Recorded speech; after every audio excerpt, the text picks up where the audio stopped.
はい、では第3部最終セッションを始めたいと思います。京メトモリセッションということでですね、今回、先ほどと同じく藤本さんをお迎えして、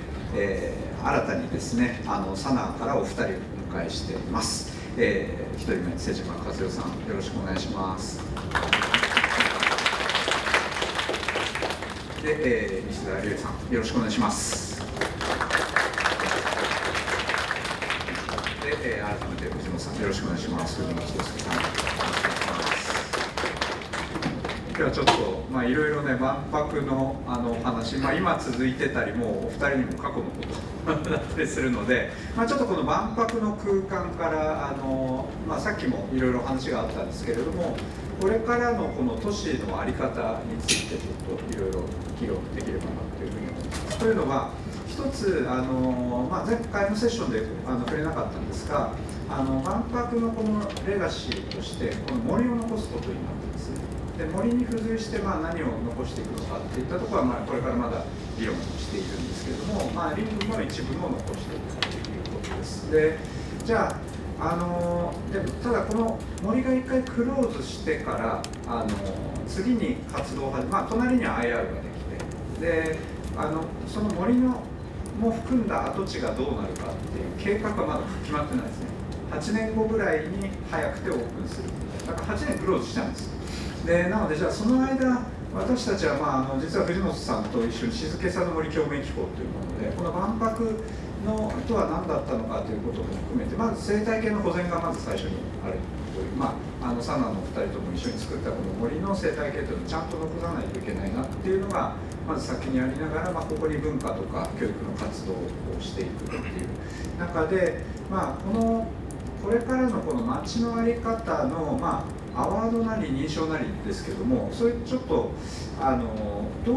この都市を作っていくべきなのかっていったところがすごく重要になってくるので、そういう議論が今回できるといいなというふうに思っています。で、そういう意味では最初の皮切りとしてはこの万博もそうだったんですけども、サナの2人も関わったグラングリーンですよね。でこれが結構やっぱり日本における都市開発においてはすごく大事なものだったんじゃないかな。でそれは何かというと、やっぱり多くの場所は土地あたりのこの何でしょうね、有効活用、どれぐらい利益を生むかっていうところにすごいスティックしていったんですけども、場所にこの開かれた緑があって、たくさんの人たちがそこに集って、でそしてサナのこの屋根があってですね、あそこで開かれた場の中でいろいろなこのイベントが行われていったっていうようなことで、そこにも包摂的な空間があるわけですね。みんなが集まると。でそこから例えばホテルがあったりとかVS という文化施設があったりとか、いろいろなコミュニティが開いていく感じなんですが、やっぱりちょっと少し前までの街づくりってもう富裕層とかですね、特定コミュニティ、お金を生む場所ところだけ見ていったことによって、それが逆に可能性を遠ざけてた部分があるんですが、そういう包摂性を持ったコミュニティっていうのがすごく改めて大事だなっていうところだと思うんですが、改めてちょっとお二人のシェアしていいか分からないんですけど、場所を作った時のこのなんていうのか、この緑があってこの屋根があったと思うんですけども、改めてお考えを伺えるといいなと思うんですけど。じゃあ、はい、すみません。瀬島です。どうもこんにちは。よろしくお願いします。そこを一番最初コンペみたいなことでいろんな組織の人たちとみんなで一緒にどういうふうなあり方がいいかって、その周りにある構想の2期ですけどもビルの並べ方とか、そんなことと公園をどう作るかで、一番最初からやっぱり大阪の市かの方は、緑をある程度そこに作るんだってことは多分おっしゃってたんですよね。私たちもそれは本当にいいなと思って、とにかく緑を中心に、公園を中心に作っていく。で、どうしてもその採算のこともありますから、いろいろこう建物が建つのが分かってくる、そういうことを含めて全体でこう囲んで緑になったらっていうのを計画して、である程度それを、実現に向けて持っていけてよかったなと思ってたんですけど、ああいうことになると私はやっぱり自分で想像できてなかったので、それまでずっと緑がいい緑がいいこういうのいいって言ってたんですけど、できて本当に駅のすぐ横にこんなに大きなこういう場所ができるって素晴らしいことだなっていうのを初めて実感できたっていうか、それですごいなと思って、オープンしてから少し経ってあそこは私も使わせてっていうか、なんかイベントで使うっていうので、なるべく早い時間に皆さんがこういらっしゃる前にいろいろこう測ったりとかもできるから、で、何時ぐらいかな、東京1便で来ると8時半とか8時ぐらいにもうつけるんですよ。そしたらもうすでに旅行者の方とかいろんな方が勝手にこう椅子を持ってってそこでこうラップトップやってる人もいれば、こうなんかうろうろしてる人もいて、でもだんだんコーヒー持って時間とともにこういろんな人がやってきて、お母さんとともにで、こうやってみんなでどんどん場所が出来上がってくるっていうのがすごくこういう場所っていうふうにやっぱりなるんだなと。やっぱりあそこにいて、それから何度か自分でもいたりすると、みんなでとにかくあそこに過ごしてて、それをお互いみんな分かれるって、だから都市だっていうのって普通やっぱり人混みっていうのはすごい抽象的にしか都市って感じられないけど、あそこにいるとやっぱりみんなで街にいるんだなってことを思い思いに過ごしながら感じられる、そういうふうなところがすごいな。で、水にもバチバチ入っていくし、そんなことがなんか自由にできる場所になっていて。いや、おっしゃる通りで、都市って本当に例えばマンションなんか隣に誰が住んでるかもわからないし、むしろ感じないことの方が価値になってるわけですよね。そうですよね。でもそれがあの場所ではむしろ逆転していて、人が何かをやってるのをなんとなく見ながら風景を感じてるっていう時間そのものにすごい価値があった。そうですね。それでみんなでいるんだなっていうのを両方いろんな人がいるんだなっていうことも含めてその場所ができてて、でもそれって話が取れますけど、藤本さんのリングの上っていうのがやっぱりそれに近いなと思ってて、みんな上がってそんな一緒に何かやってるわけじゃないからゾロゾロ今日見て歩いてて、でもやっぱりみんな見て、でなんか昔藤本さんが空をみんなで見れるんだって、本当にやっぱりみんなでだって本当に限られた人なんだけど、やっぱりものすごくそこでやっぱりいろんな人がいて一緒に自分たちの空を見てるっていうことを認識できる、そういうようなのがやっぱり共通っていうか、でもそういう場所っていうのが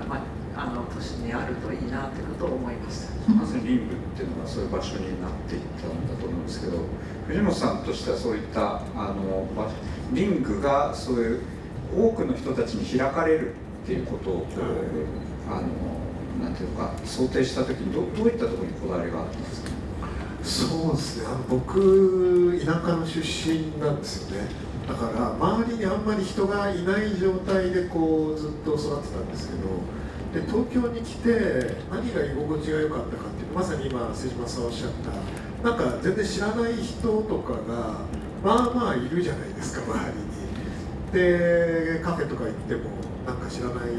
おじさんとかが横にいて、それがある種の安心感だっていうのが面白い驚きだったんですよね。だからさっきの瀬島さんもさらにその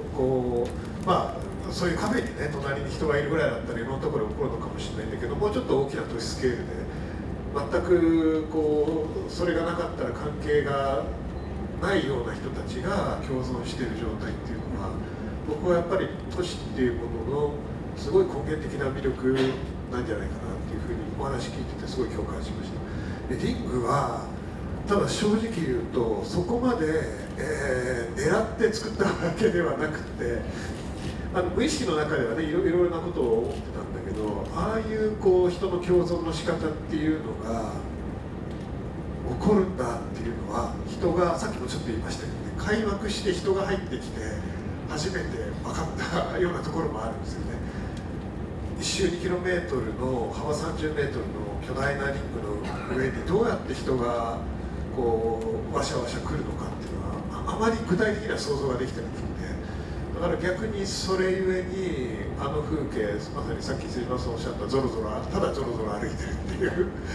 で、あるいは寝っ転がるところはね作ったんですけど、寝っ転がってただみんな寝っ転がってるとか、ああいう風景っていうのがもしかしたらなんだろう、もっとある意味ではもっとこう目的性みたいなのから切り離されて人が共存する場所のこう一つのあり方なのかなっていうのは感じましたね。石田さんに次ちょっと伺いたいんですけど、まさにサナの2人の建築っていうのはこう、金沢21世紀美術館もそうなんですが、こう開かれているっていうことですよね。でそこにすごく透過性だったり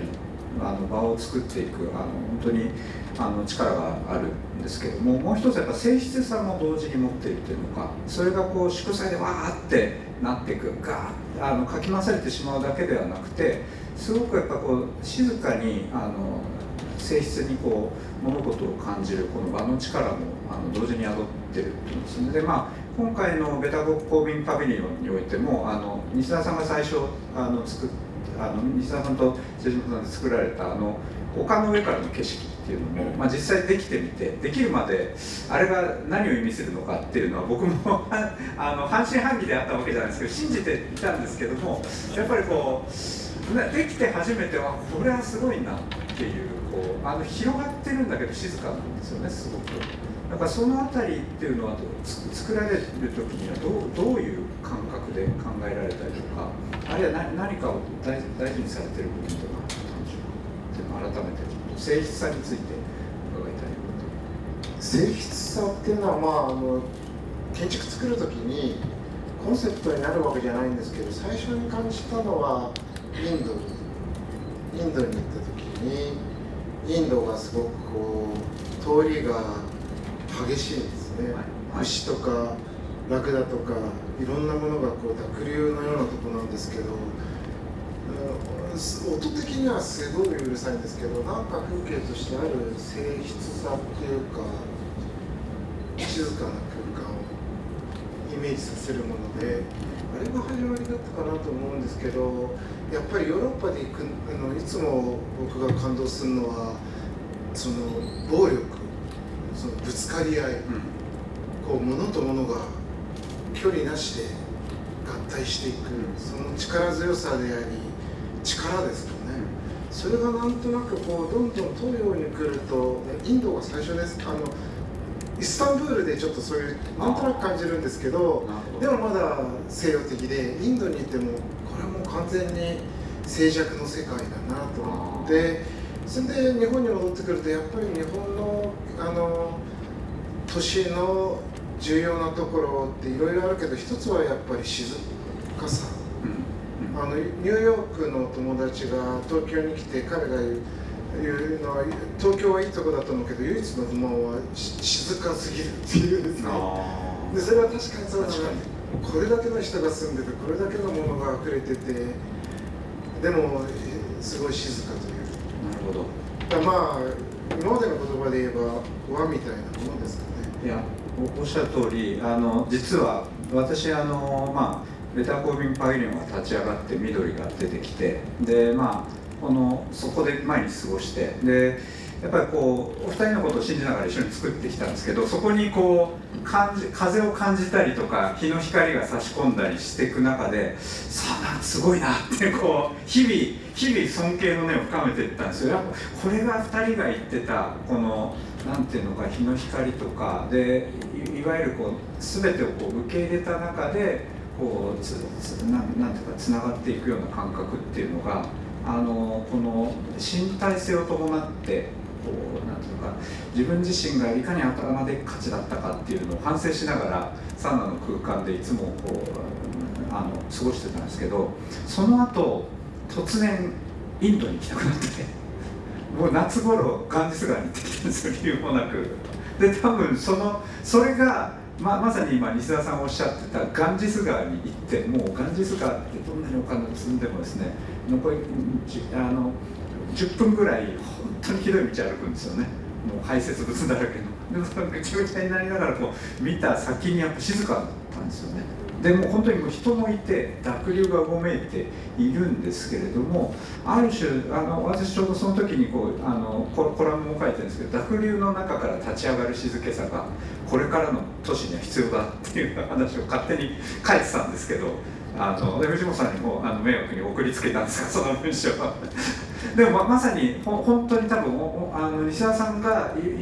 思ってたことを私がその身体性を伴ってパビリオンから感じて、でこれがやっぱり今の都市にはないなっていうのか、やっぱり整理しすぎてる感じですよね。まあ、磯崎さんが20世紀の後半にマテンっていう展覧会やって、そこで出したテーマっていうのが「魔」というものだったの。それ間でこれがだから物質主義だとなんかないような、まあインビトゥインとも言えるんですけど、この間ヨーロッパの人が「魔」っていうのを英語で訳した時に僕はすごく感心したんですけど、ネガティブって言った。ネガティブ、つまりポジティブだともうみんなものになっちゃうんですね。なるほど。でネガティブ、例えば指揮をオーケストラでみんなで同時に音楽鳴らす時に指揮者がこう突然やる時に間が一緒に間合いを持ってこうやる、あれって競馬みたいにバーンとかポジティブにしないじゃないですか。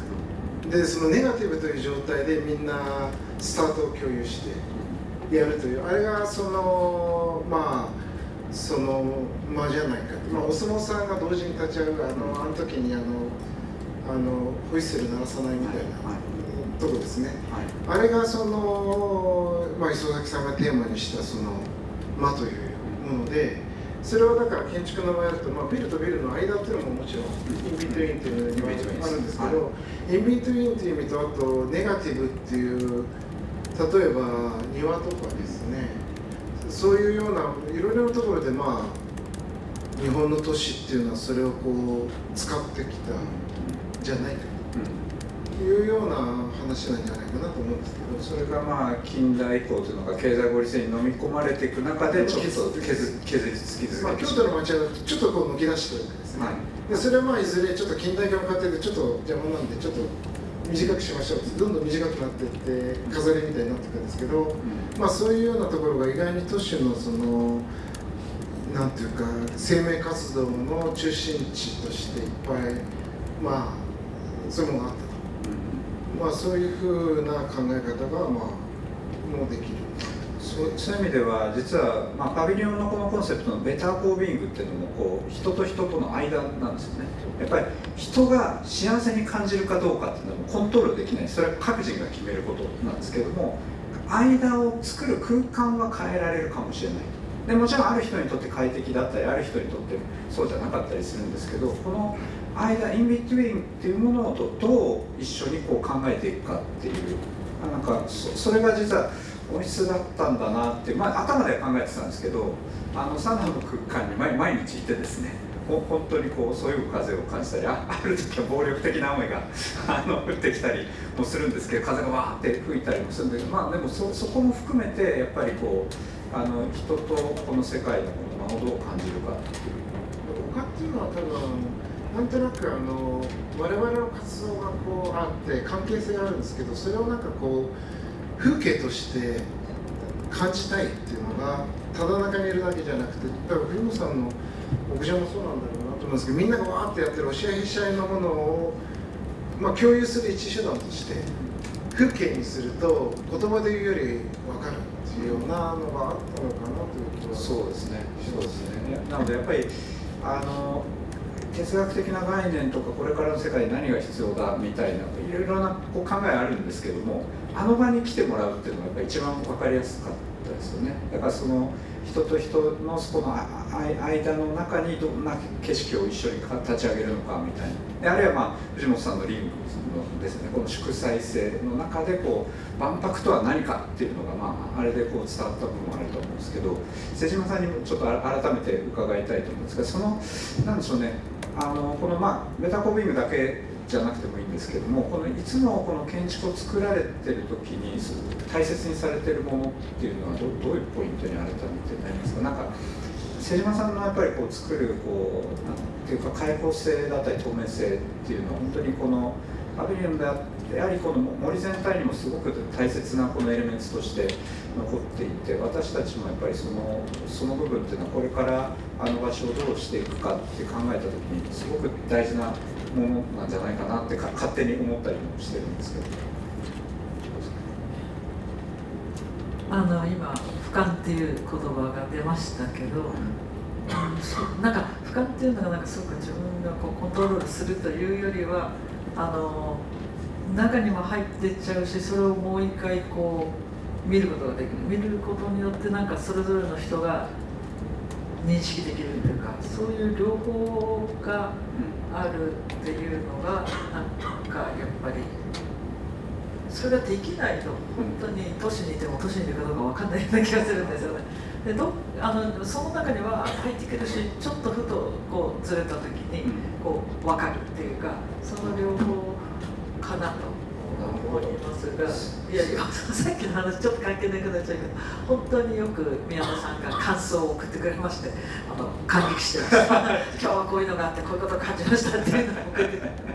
いやでも今瀬島さんの話を聞いて改めて思ったのが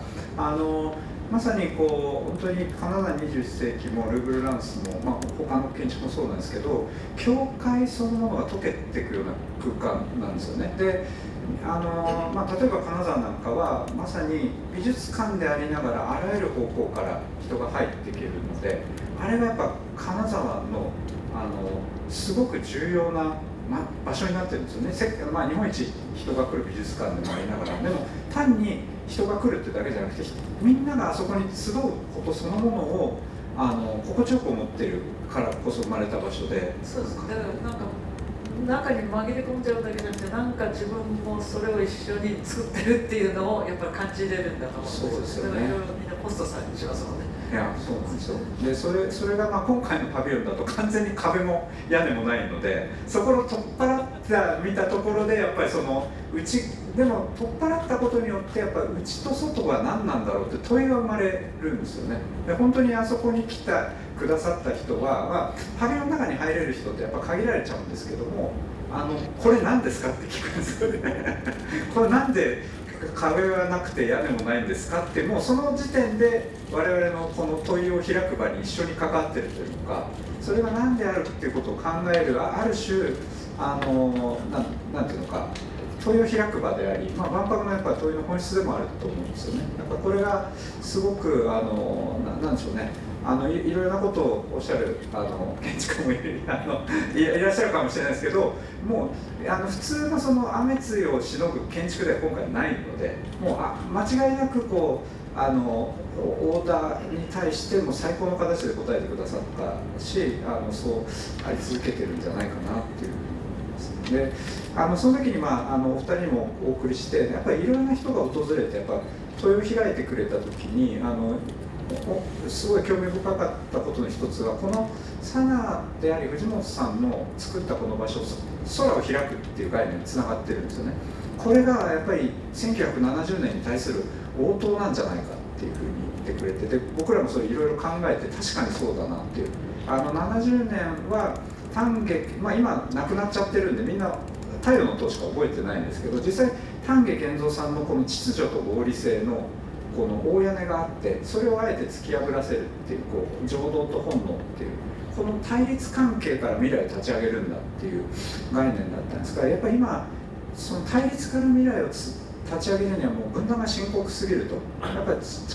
うことっていうことですよね。だから異なることを受け入れながら開かれた空を開くんだということで、それは建築っていうのはまさに人工物なんで、空がただあるだけじゃなくて開いてるわけですよね。人の能動的な行為としてここに空を開くんだっていうのがリングでもあり、今回のベタフォービジョンっていうこの建築でもあったんじゃないかなっていうふうに思ってるんですけど、藤本さん改めてその空を開くっていうことと、藤本さん一人2役やってるんですけど、大屋根とこの辺りどうですかね。そうですね、ちょっと今の質問とずれちゃうかもしれないんですけど、瀬島さん、西田さんのプロジェクトで僕は一番最近訪れたのがミラノのボッコーリ大学っていう大学で、ミラノの街の中、西洋の街の中に立ってるんですけど、それが、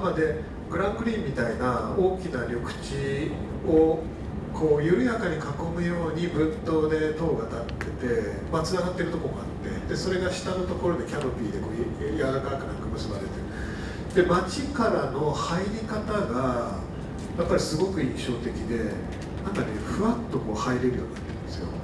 でそれはなんかこう性質っていうさっき言葉出てきたんだけど、ちょっと性質って硬い、言葉としては硬いじゃないですか。もうちょっとなんかねふわっとこう入れるようになっていて、で柔らかくかつなんか切られなくというか、なんかその心理的なバリアが解き放たれた状態でふわっと入れるようになってるんですね。しかもいろんな方向から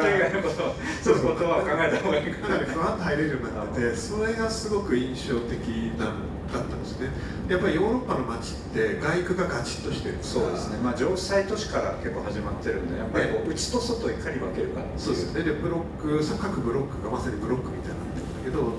そのボッコーリ大学のとこだけはなんかねふわっと入れるで、あの感じっていうのがこう多分21世紀美術館のガラスのこう壁からさらに進化して、壁がない状態でねこうふわっと入れるようになってるんだけど、あの感じはねすごい印象的で、さっきのお話を聞いて、西田さんのお話を聞いてて、その何とも言えないこう間というか、ネガティブっていう言葉は英語の言葉でもそれはいわゆる日本語のネガティブじゃなくて、むしろなんかふわっとというか虚と言ったらいいのか、いいのかね、なんかそんな感じですよね。それを思い出して、ああそうだったよなと思いながら。でなのでなんかここ21世紀美術館ってもう20年前、20数年前ですよね。でここ20年ぐらいで瀬島さん、西田さんがこう進化させてきた建築っていうのがよりこうふわっとめっちゃふわっとっていうアメリカのニューヨークの北にあるこう何でしたっけ名前がグレースファーム、グレっとしたのもやっぱりそういうこうなんだろう、人を気づいたらなんかこうふわっと入ってその一部になってるみ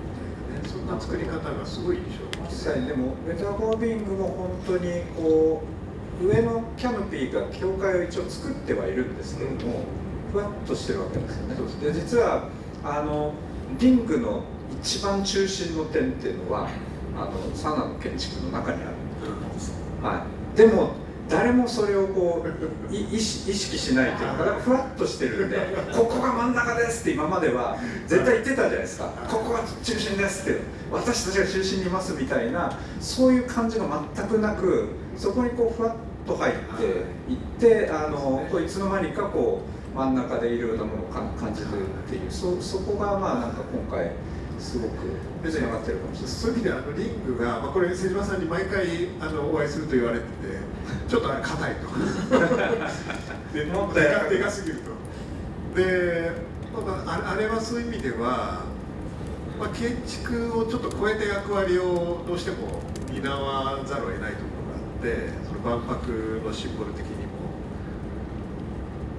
あの場にいなくても建築のことを知らない人でもとにかく少なくともあそこに今国が集まってるんだっていうね、その割とこうシンプルなメッセージを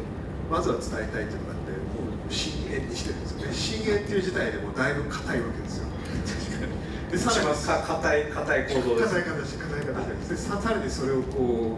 う木造でガーッと繰り返して作ってるから硬いんですけど、さっき言ったようにその僕らなりに硬いのもしょうがないと。で硬いことを前提にして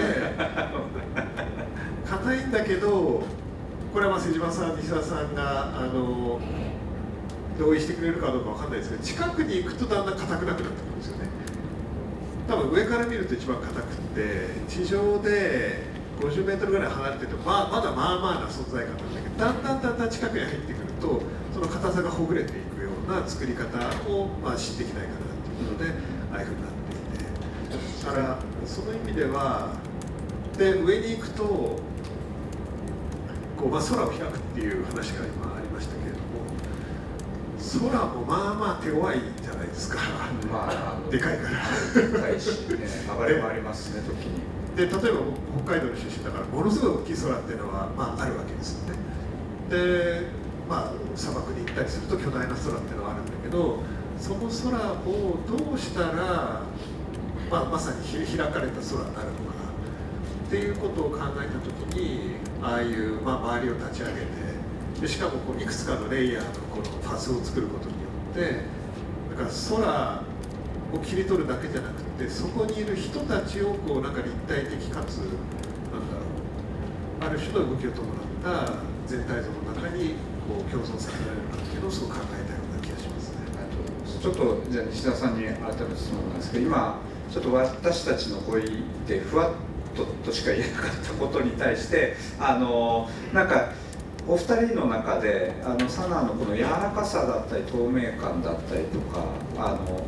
おそらくまあそれはちょっと静止さと言ったりもしてるんですけど、そのあたりをこうどういうこう感覚で表現しようとされてるのかっていうのは改めてで、本当にさっきもお話ししたように真ん中に入ってきたっていうことを全く圧として感じない空間にもなってるんですね。であるいは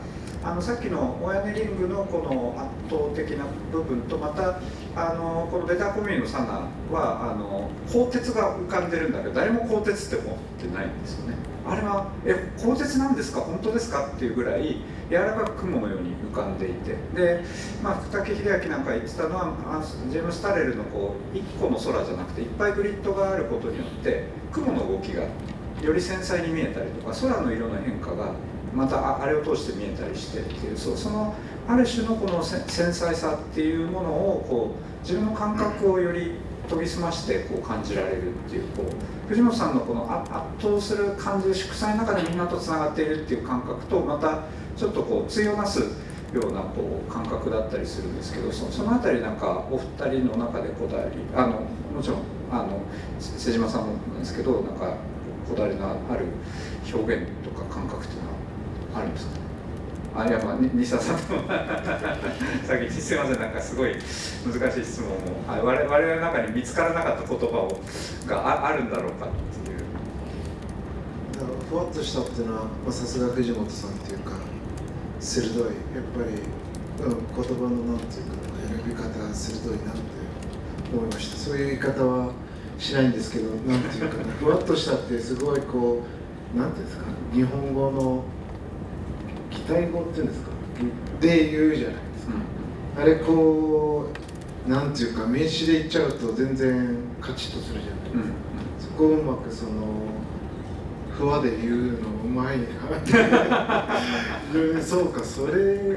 があるなっていうね今例えば中間領域とか言えるんですけどそうですねそれでいて考えるっていうのもあるんですけどそれって完全に言語にっていうかカチッとした言葉に置き換えてのあれなんでそもそも境界線はっきりした物質に置き換えてるわけですね。それがふわだとなんていうかワイワイとかそういうような感じで適当に感覚を一つのまとまりにしちゃってそれで伝わっちゃってるんでさすがだなって聞いててやっぱりもう一つさすがと思いましたね。これお二人に聞きたいですけどサナのお二人に藤本さんがまさに先ほどイタリアで新しいのを見られてきたっていうところなんですけどここからなんでしょうね本当にもうすでに世界を代表する建築家であり歴史のマスターピースを作ってこられてると思うんですけどここから先なんか挑戦していきたいというのかどの部分が結構今ご自身で違う答えでも全然むしろ面白いと思うんですけどもどういった部分がこれからのサナのチャレンジとか興味を感じる部分なのかみたいなあるいは何を作ってみたいとかっていうのはあるんですか。ぜひお二人一人ずつ瀬島さんにもお答えいただきます。昔原宏さんに瀬島さんと僕でインタビューに行った時に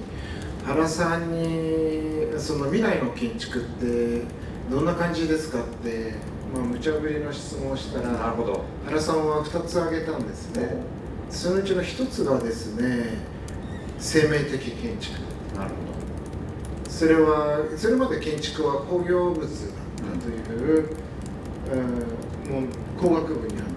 でそうじゃなくてこれからはそう変わっていくだろうという。例えば昔の民家なんかは土壁で呼吸してたりするわけですね。で人間が出たりするといきなり廃墟になったりするけど、人間が住んでるといきなり200年ぐらい生きたりするわけですね。そういう意味ではなんかその工業物としては生きれない何かがあるだろうという、それは過去の建築なんですけど、そのようなイメージがあったのかなと思うんですね。それと2つ目に原さんが言ってその時は当時は分かんなかったんですけど、2つ目に彼が言ったのは気象台っていう、つまりそれはなんとなく僕が思うには雲がこう流れてて、そこになんかこう岬の上か山の上かなんかに立ってるわけですね、建築が。でそれがなんかその雲の到来とか、もしくは翌日の何かの変化とかをなんか告げる何か預言者みたいなものなんですよね。なるほど、すごいですね。その2つは挙げられてますね。まさに実は私たちがベタコービーの日々過ごして感じるのは、あの場におけるアーキテクチャっていうのは、いわゆるこのキャノピーだけじゃなくてサナがデザインした植栽も含めてなんですよね。でその植栽が日々立ち上がっていったり、下草がこう変わっていったり、それが風に揺られたりする中で、その空間全体を僕らやっぱ建築として感じているんですよね。であるいはそこに集う人も含めて、これがアーキテクチャっていうのが人と世界をつなぐ淡いなっていうのをすごく感じてて、でさらにはあそこで翔太さんの作品で風をこう感じて、宮島さんの作品で空を雲を見て、で最後光を見てですね、もう日々気象観測をしてるんです。今日はどんな風が吹くのかとかで、晩でアテンダントがこう言って、最初は全然こう説明がなかなかできなかったんですけど、彼らが日々最近何をやってるかっていうと、今このタイミングで空間のこの気象の美しさを伝えるには何がいいのかっていつも考えてるんですよね、この空間を巡りながら。だから例えば今日曇りで、虹は見えないけど優しい光、この柔らかい光が私は好きなんですみたいなことを言ってですね、その光の柔らかさっていうものをその場で見つけたりとか、あるいはその日のこのちょっと風が吹いてて、でそれがちょっと雨が降るとなんかちょっと面白くなったりして、それが子供に対してすごくちょっとこの雨が面白いかもしれないとかっていう、こう気象台でもあり生きてるようなでもありっていうところで、多分まさにその問いを伊沢さんたちが受けられて、僕ら場で感じてるなっていうのをすごくなんか今対応しながらすごく考えました。瀬島さんどうですか、この先何をやっていきたいか。この先わかんないけど、藤本さんがいつもなんとなく誤解して、私確かに硬いって言ったかもしれないんだけど、いや今日も上に下と上が全然違う。で上にわっと上がった時にそれはすごくいいなって。下はちょっとそこまで必要でしょうからでおまけにいいなと思ったのは、トップライトのところがこうずれてるじゃないですか。だからこうやってわーっと見るとどっか外国の山の方がそういうのあるかな、ずっとオーストリアからこう歩くような山並みが緩くてこうなってるよう、それで歩く列も違うから、すごくなんかある風景が空中に浮かんでる感じ、下はもう全く忘れちゃうぐらいな感じで、私が言ってるのは多分あれが丸でもああいうふうに断面がなってるから、すごく有機的な新しい見たこともあるし、なんか違う風景が、だからもうちょっとだけ下にあると他のパビリオンから見下ろしちゃうのではなく、なんとなく共存しないだけちょっと耐えられるって感じが出て、でそこからいくと私たちがやらせていただいたのは、もしかしたらこの下の丘がちょっとだけ逆に浮かぶぐらいの感じがどっかにあると、もうちょっとやりたい建築っていうことかどうかわかんないけど、何か自然のような人工のような一緒にいるんだけど、ちょっとそれを俯瞰して見れるし、違う入っていき方ができるってことになるかなというのを今また藤本さんのご会議の話を聞きながら思い出して藤本さんはですね、瀬島さん超リスペクトしてるんです、お二人を超リスペクトしてるんですけど、本当にリスペクトしてるんですごい影響を受けてるんで、多分ちょっとしたことを繊細に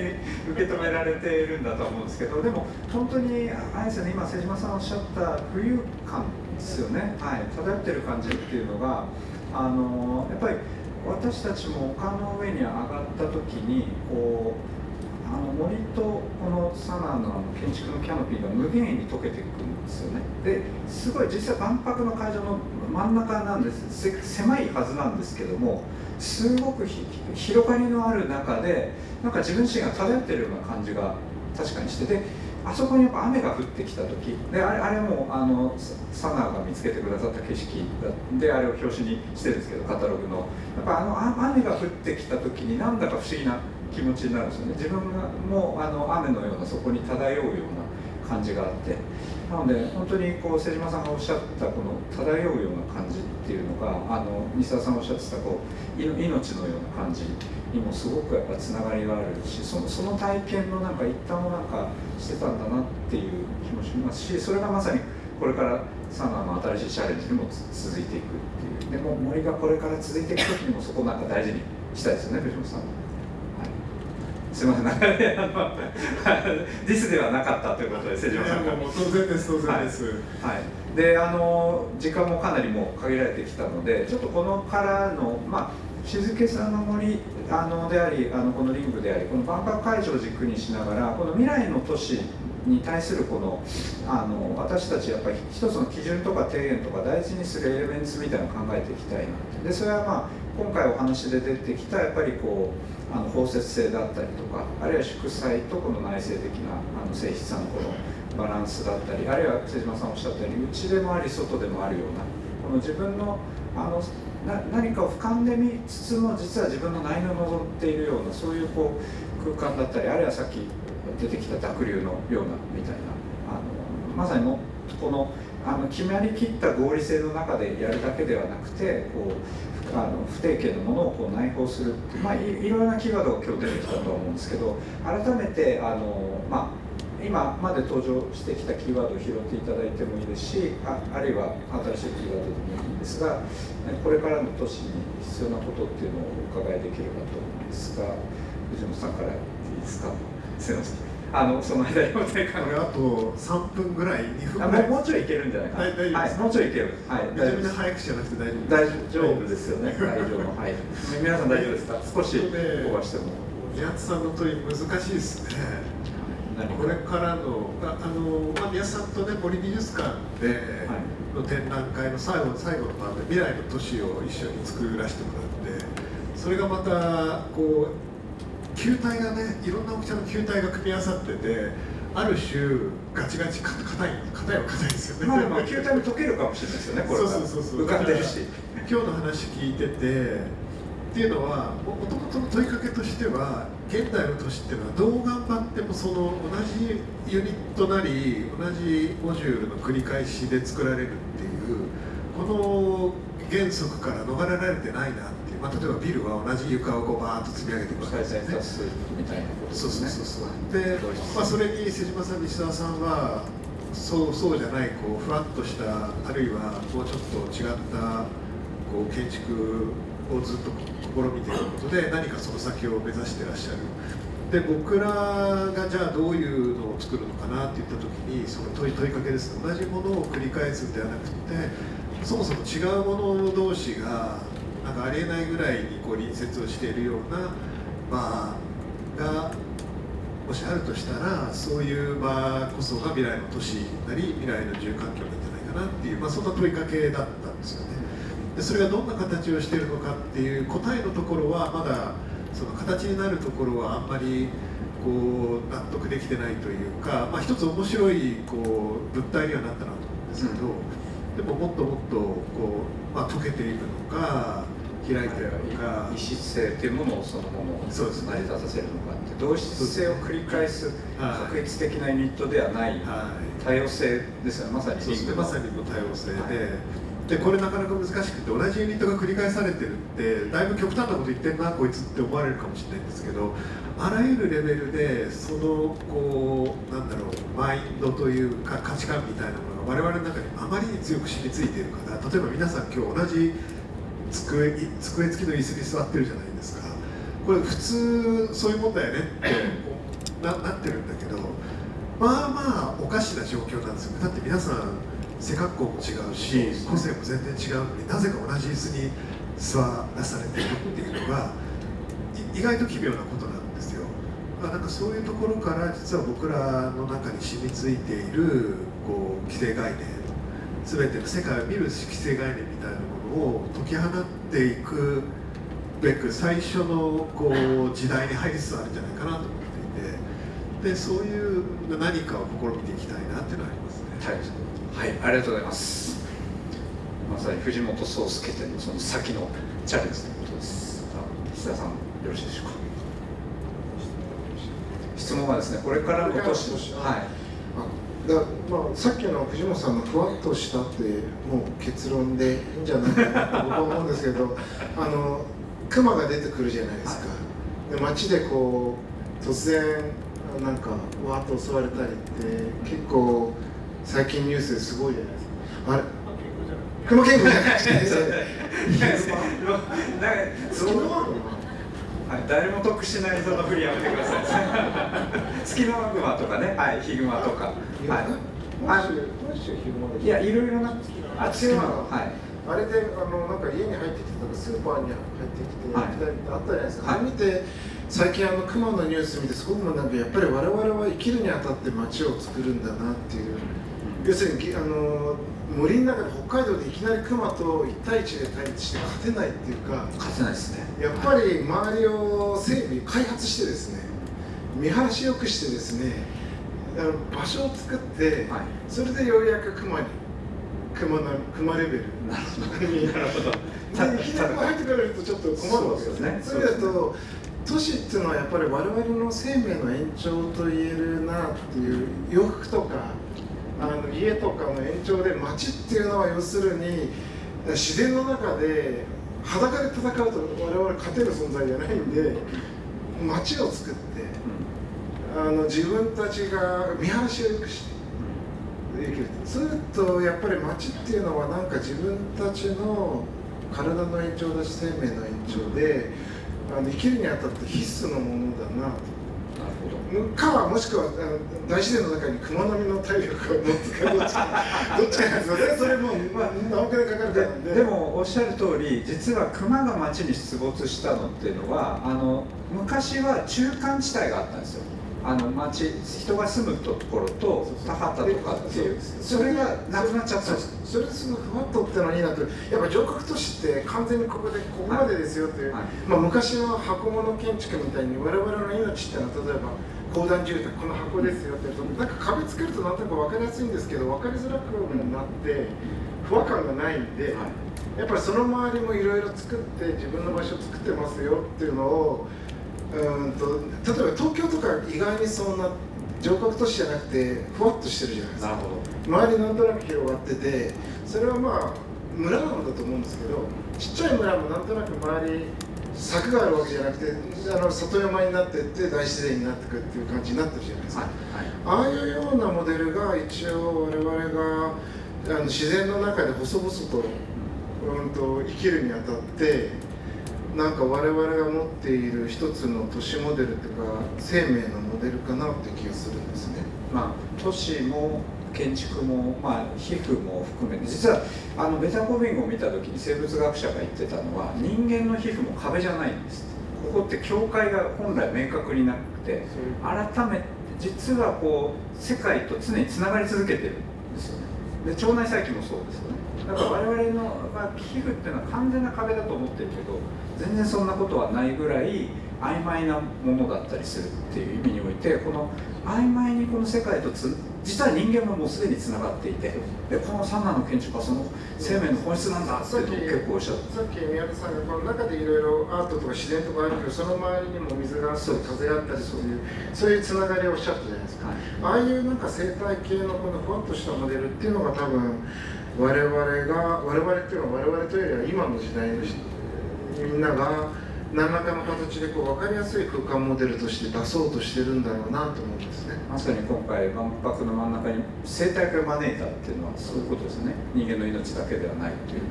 ありがとうございます。ふわっとから話が広がりました熊の話で終わるかと思いきやすいません、さすがリスナーさん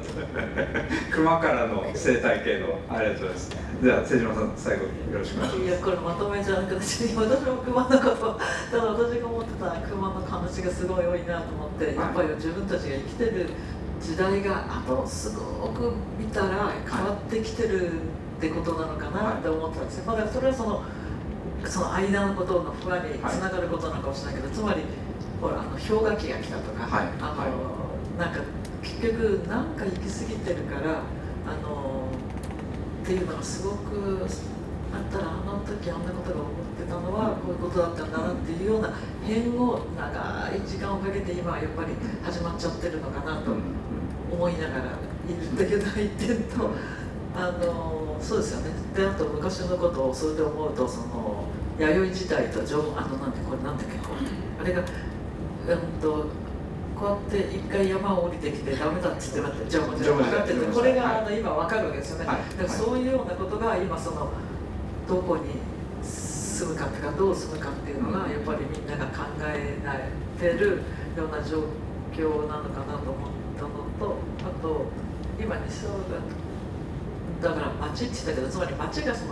頑丈な町を作るっていうことじゃなくて、皮膚の延長のそういうようなことを言ってるんだと思うんですが、そういうふうなことがやっぱり広がるように境界を溶かして、そうですよね。それでまとめを言おうと思ってたんだけど忘れましたでも今おっしゃった歴史のつながりを通して時間軸の中からやっぱり町とか命を見ていくと、やっぱり今までの街づくりって近視眼的な最適解だけ探っていったので、もうそれでさっき家具のことをおっしゃいましたけど、あと私たちがあれが建築かどうかって言われて入って下を向いてるんですけども、結局当然建築だから雨カットしなきゃいけないんだけど、椅子にこれに座ってっていうよりはもうちょっと雨でもじゃあ困ったからどうしのごうかとか自分たちからやっぱりもっとコミュニケーションするようなやり方で自然との関係でそれをずっと来ると香川で来ると思うんですけど、もうちょっとこうして座ったり自分は快適だとか、なんかここまで用意されないで何かでじゃあちょっとテーブル作ってやりましょうみたいな、そういうようなことを、町に対してみんなが関わっていくようなことじゃないと、新しい今大きく熊が出続ける状況の中では自分たちの街を作っていけないというか、作っていけたらいいなと思います。インターネットの情報社会でまさにみんな自分の部屋にこもって、でそこから視覚情報だけで何かつながってるって思い込んでたのが、今回の万博で打ち砕かれたわけですよね。こんなにやっぱ空を見たことないし、みんながなんでしょうね、日の光だったり雨とかっていうのを意識しながらどう過ごすのかっていうのをやっぱり来場者はみんな考えて、でそこと向き合って、そして日傘文化っていうのが日本に生まれたんです。この日傘っていうのが多分広がったっていう意味でもいても多分歴史的な1ページだし、椅子を持ち歩くっていうね、ムーバブル、外国でも暑くなったけど今日傘がお土産に結構日本で軽いっていうのがあってね。新しい多分自然との関係の中でどう生きるかっていうのをやっぱりでもいろんな技術がやっぱりされてますよね。そうですね。だからやっぱり街とか都市って言った時に物理的に人が集まる街っていうのとちょっと全然もっと違った人数の集まり方が別な形で起こってるじゃないですか。そうですね。でだから実際これぐらいの大人数って言っても何十万人入ったって、それってその数から比べれば村みたいな、みんなで顔見てぶつかっちゃったりみたいな集まりだし、だから本当にいろんなことが今起こってるんじゃないかなと思います。なるほど。瀬島さんのお考えとやっぱ共鳴する部分として、やっぱり今一つ多分時間軸の流れ、あるいは世界との関係性で今までこの境界を作ることっていうのがやっぱり人の行為だったり、あるいは経済だったりしたんですけど、その境界を溶かしながら今一つ集うことは何なのかっていうのを考えるっていう、そういうなんか転換点なのかもしれないですよね。それがまさに今回の場は示してたんじゃないかなと思うし、多くの人たち多分来場して言語化、僕も今ここで初めてみんなでしたところであるんですけど、されてなかったとしてもこれがなんか一つこの町の記憶、祝祭の記憶になって、そして藤本さんのおっしゃるタイルセットもつながっていくと本当に面白いなっていうふうに思いました。ありがとうございます。なんか熊で終わるかと思ったんですけど最後なんかいい感じで締めれたのかなと思います。本当に今日長い時間皆さんお付き合いいただきありがとうございました。サナの2人藤本さんどうもありがとうございました。